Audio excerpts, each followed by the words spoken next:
The war was finally over. After years of fighting across stars and distant planets, peace had come.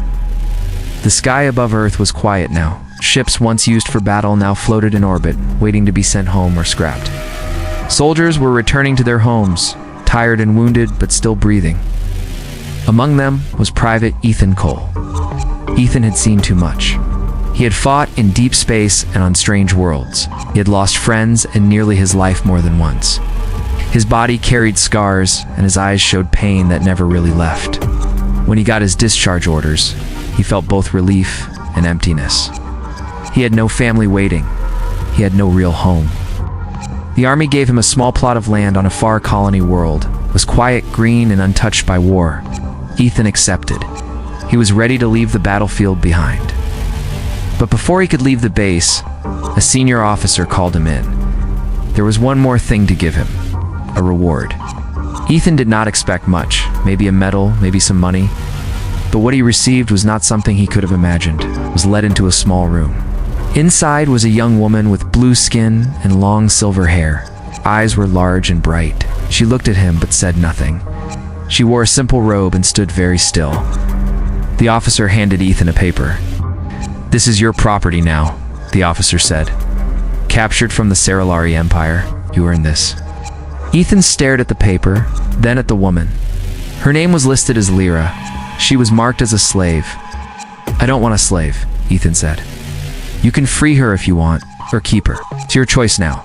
You earned it." Ethan did not say another word. He looked at Lira. She didn't speak.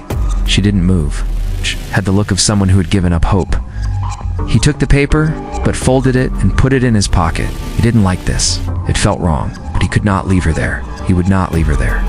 They traveled together to the colony world. The ride was quiet. Lira sat still and silent. She did not ask questions. She followed Ethan without complaint. She slept in a corner of the small transport ship. Ethan tried to speak to her once or twice, but she did not answer. When they landed, the land was as promised.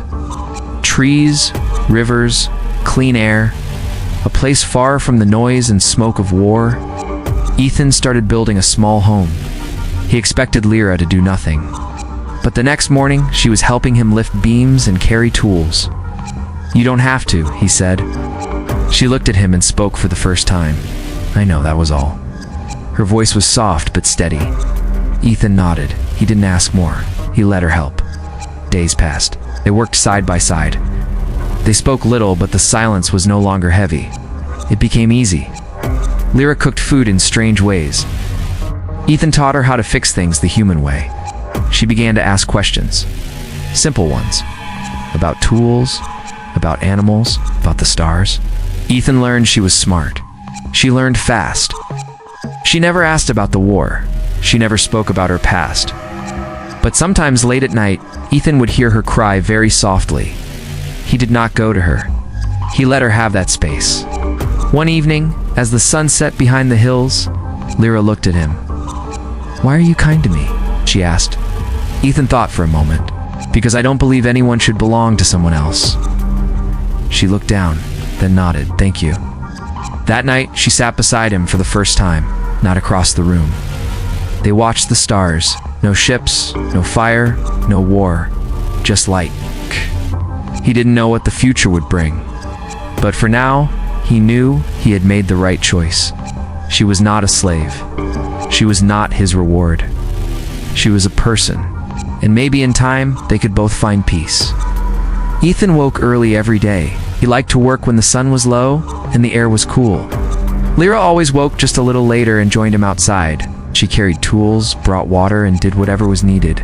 She never asked for rest, but Ethan told her to stop and drink often. He did not want her to think she had to act like a servant. Their home was small, but strong. It sat near a quiet stream in a line of tall trees. Ethan built it with his own hands, but Lira helped shape it. She added her own touches. She painted strange symbols on the walls. They were from her people, she said. Words of peace and hope. He'd let her keep them. Lira began to talk more. He asked about human customs and why humans ate certain foods. Ethan showed her how to fish and how to use a solar stove. In return, she showed him how to clean wounds using plant leaves and how to make fire without tools. He was surprised by her skills. She was more than she seemed. One day, while they worked on a small shed, Ethan noticed Lira looking at the sky. Her eyes stayed on one point. He asked her what she was watching. "That star. It is near my home world," she said. "You miss it?" he asked. She nodded. "I do not know if anyone I knew is still alive." Ethan did not know what to say. He'd also lost people. Friends, he felt that same kind of silence inside. A hole that no words could fill. So he did not speak, just sat beside her for a while. Over time, Lira changed. She began to smile sometimes. She laughed once when Ethan fell into the river while fishing. He laughed too. It was the first time he had laughed in months. Her laughter was light and soft, and for a moment, the pain of war faded. At night, they sometimes sat by a small fire. Lira told him about her people. Lira had once lived in great cities. They were scientists and artists. But during the war, the humans had feared their mind powers and strange technology. The war took everything from them. Ethan listened. He had been told the Lira were dangerous, but Lira did not seem dangerous. She seemed tired, just like him. Then the messages started. A few came through the old army network. Some soldiers had gone rogue. They were hunting former enemy prisoners and taking what they wanted. There were stories of attacks on small farms like his. Ethan told Lira to stay close to the house. He set up alarms around the land and kept a weapon by the door. He hoped they would not be found. One night, a small drone flew over the house. Lira saw it first. She pointed silently. Ethan grabbed his rifle and watched it vanish into the trees. It might have been nothing, but he knew better. The next morning, Lira helped him pack a few supplies. She had a calm look on her face. "They will come," she said. "They always do. We'll be ready," Ethan said. He wondered how much more this quiet land could protect them. He had wanted peace, but peace was not easy to keep. Still, each day, they worked together. They cleaned the tools, repaired the fence, and made plans. Ethan taught Lira how to use a rifle. She was careful with it. She said she hated weapons, but she understood now that she might need one. That night, before sleeping, Ethan looked at her and said, "I'm glad you're here." Lira looked back. "I am glad too. I do not feel like a slave anymore." "You never were," he said. She smiled. Then, she stood and looked out the window. Somewhere in the darkness, danger might be waiting. But inside, in their small home, there was warmth. And for the first time since the war ended, both of them began to feel a little less alone. The days grew longer, and the air became warmer.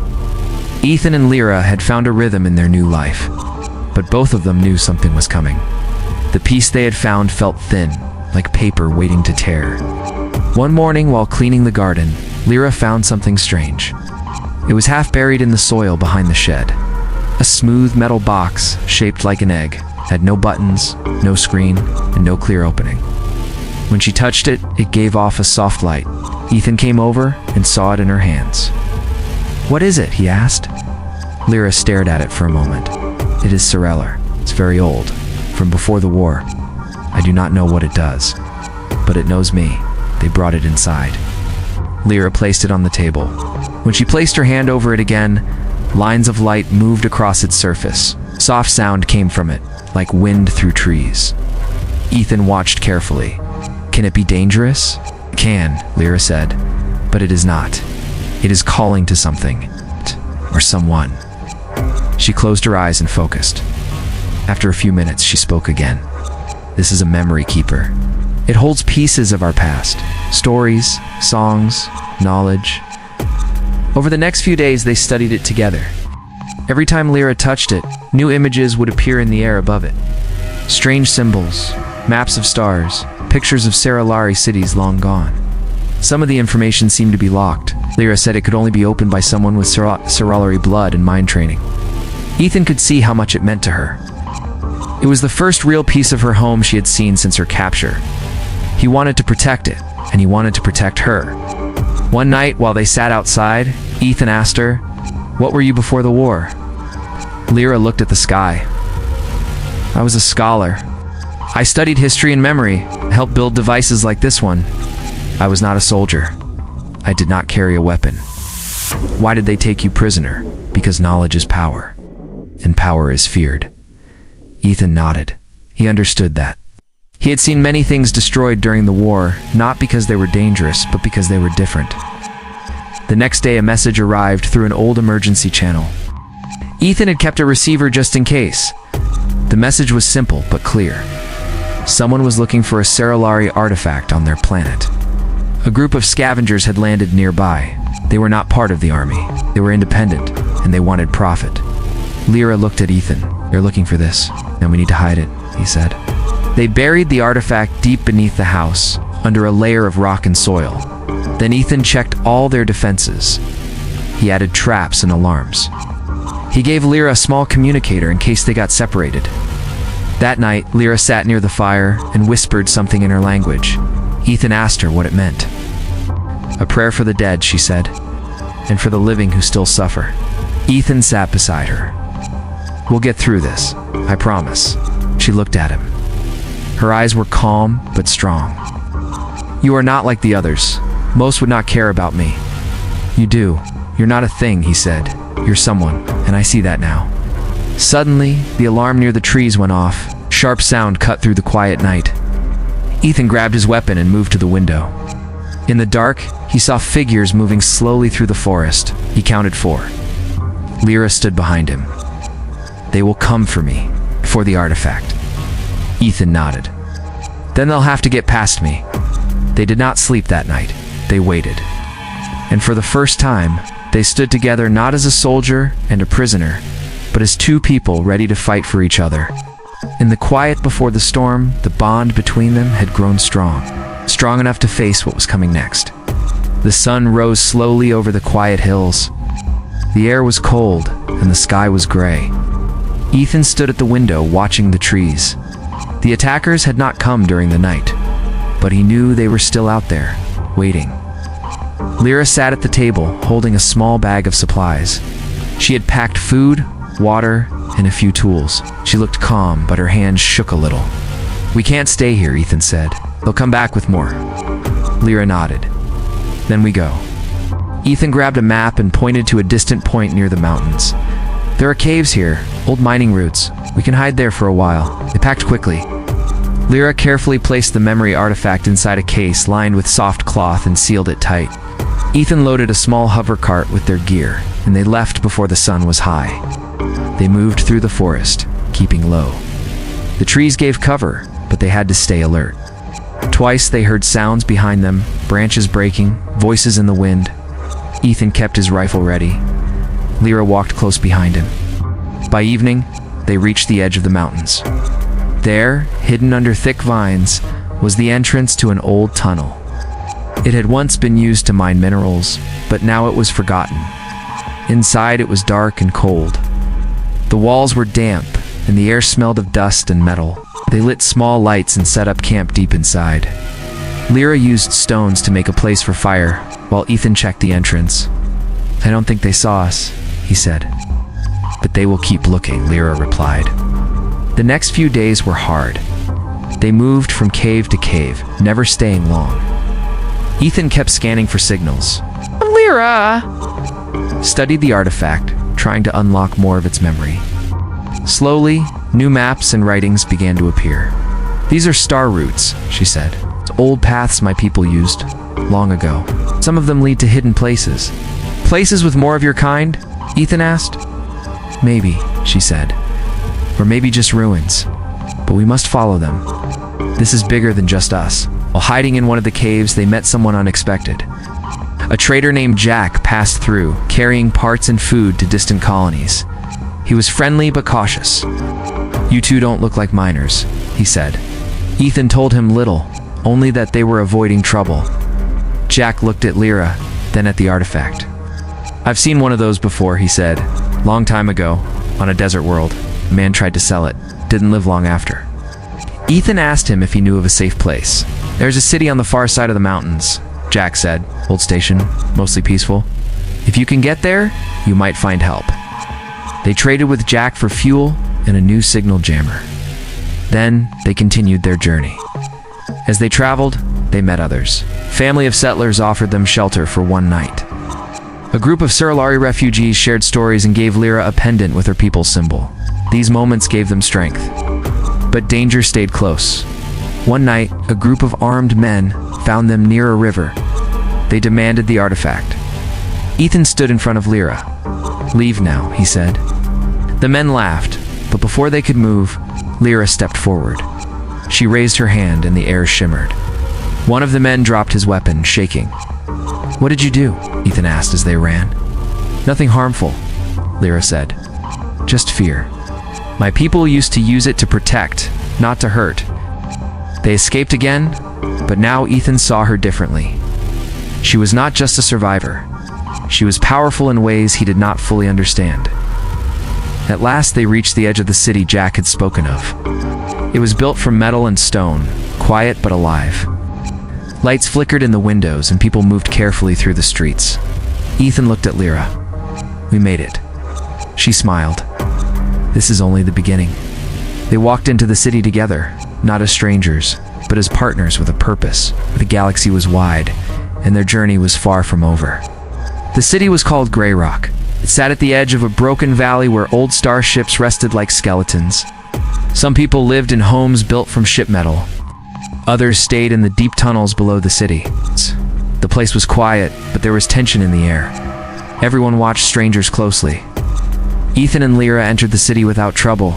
They found a small room in an old building. The owner, a kind woman named Helen, asked no questions. She gave them a place to sleep and warm food. For the first time in weeks, they were able to rest. Lira placed the artifact on a metal table and began working on it again. She could feel it responding faster now, as if the journey had awakened it. That night, a new image came from the artifact. It showed a large vault hidden under the surface of a distant moon. Strange writing appeared around it. Lira translated slowly. "This vault was made to hold something important, something powerful," she said.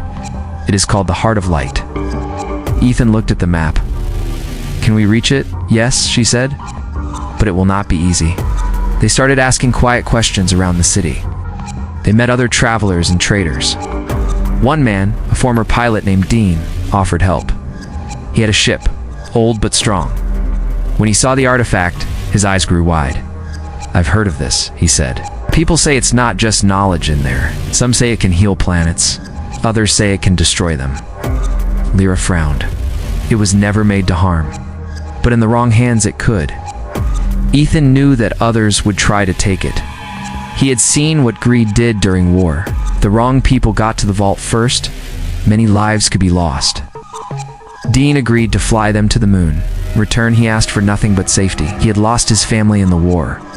He wanted to help, not for money, but for peace. Before they could leave, trouble came again. Late one night, a message reached Ethan's comm. A name appeared on the screen. Colonel Hart.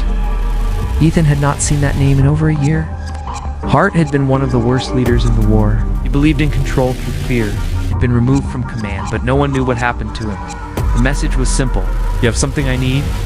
Give it up, or face the cost." Lira looked at Ethan. "He knows about the artifact. We need to leave now," he said. They rushed to Dean's ship.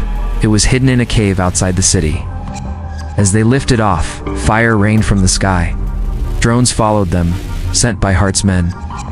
Dean flew fast, dodging blasts and cutting through clouds. Lira held on to the artifact, whispering in her language. It glowed in her hands, giving off waves of light that seemed to calm the ship. They broke through the clouds and entered space. Dean set the course for the moon. Ethan sat beside Lira, watching her closely. "You're changing," he said. She nodded.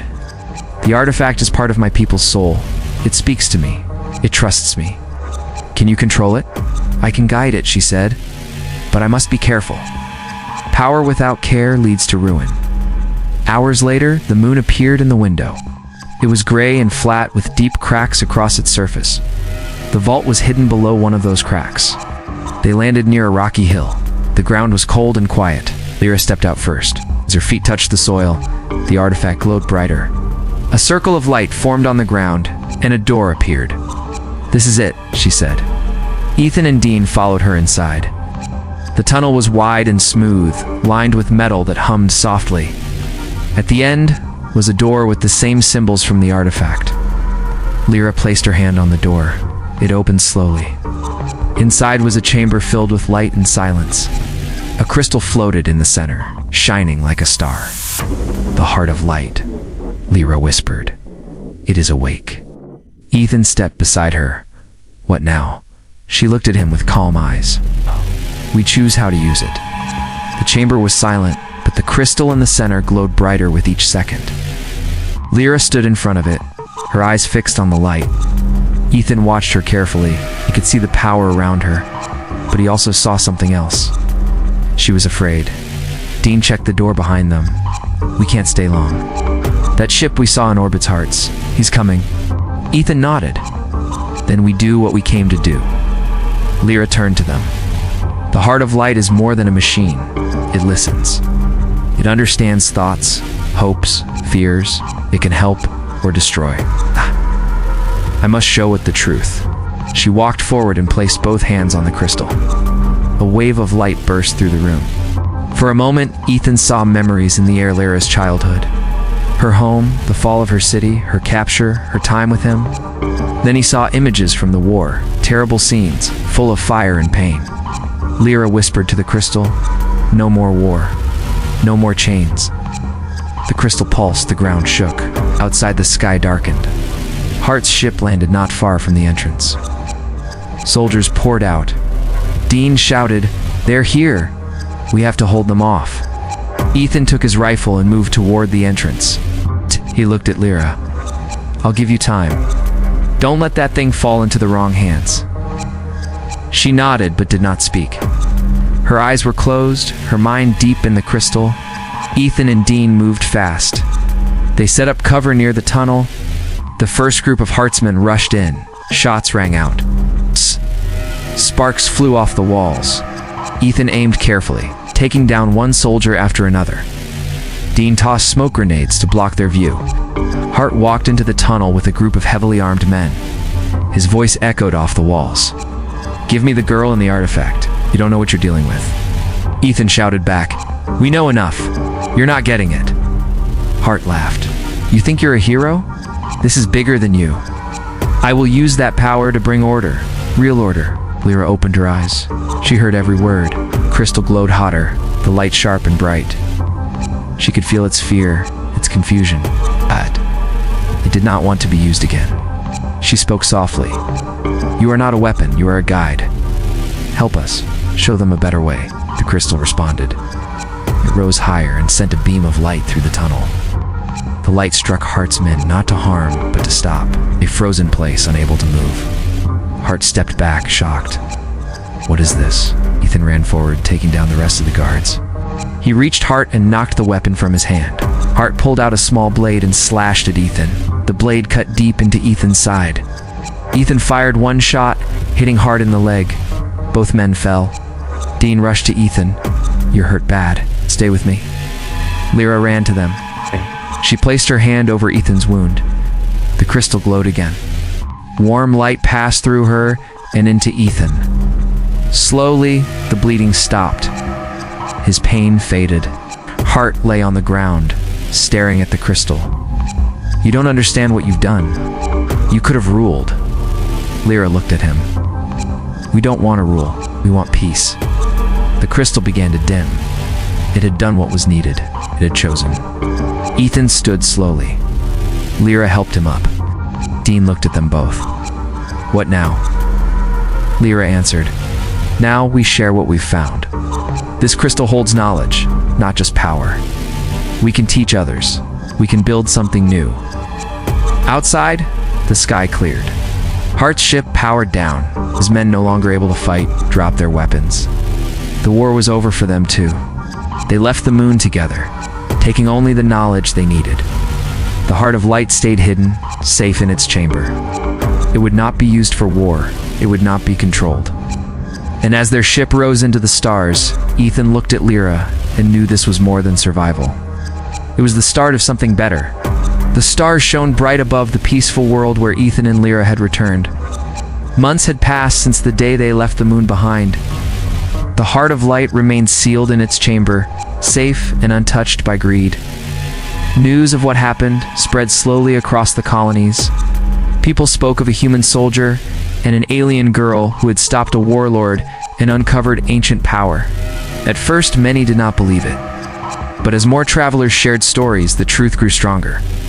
Leaders from both human and alien worlds began to talk. They sent messages to each other, and meetings followed. Slowly, change began. Some human colonies started to free alien slaves. Others invited Seralari survivors to return. Ethan and Lira were not part of those meetings. They stayed in a small village near the edge of a quiet forest. Dean stayed with them too. He helped repair old machines and flew supplies to nearby settlements. Ethan's wound had healed, but a scar remained. He touched it sometimes, remembering that final fight. But it no longer brought pain. It reminded him that he had survived. Lira spent her days teaching. She had opened a small school under the trees. Children from human and Seralari families sat together, learning side by side. She taught them stories from her people, lessons from the crystal, and the value of peace. The pendant she wore glowed gently as she taught. It had become a symbol of hope. People from far away came to meet her. Some brought gifts, others brought questions. She welcomed them all. One morning, a group of soldiers arrived. But this time, they brought no weapons. They carried papers signed by leaders from Earth and other human worlds. Slavery of aliens had been banned. The law had changed. Ethan read the papers slowly. He looked at Lira. She smiled. "It is a beginning," she said. That night, the village held a celebration. Lanterns floated into the sky. People danced, sang, and shared food. Children played in the fields. Lira stood by the fire, her eyes full of quiet joy. Ethan walked over to her. "Did you ever think we'd see this day?" "No," she said. "But I hoped." He looked at the stars. "What now? Now, we build. We teach, we help others heal. The heart of light showed me that peace is not a gift, it is something we make, day by day." They sat beside each other near the fire. The night was warm. Around them, people laughed and shared stories. The pain of the past had not vanished, but it no longer ruled their lives. One boy, a mix of human and Seralari, walked over to Lira. He held a small book and asked her to read him a story. She took the book, smiled, and began to read. Her voice was calm, strong, and full of life. Ethan watched her. He saw not a slave, not a symbol, but a leader, friend, someone who had shown him what it meant to live again. As the fire burned low, the stars above seemed brighter. Soft wind passed through the trees. In that moment, everything felt right. The war was over. The scars remained, but so did the lessons. Ethan and Lira had faced darkness and chosen light. And now, their story had become a light for others. In the years that followed, their village grew. More people came, more children learned, more stories were told. And whenever anyone asked how it all began, Ethan would simply say, "It started with a choice. A choice to see a person, not a prisoner. A choice to protect, not control." That choice had changed the galaxy. And somewhere, deep under a quiet moon, the heart of light still waited, glowing gently in the dark. A reminder that peace, once chosen, can grow into something greater.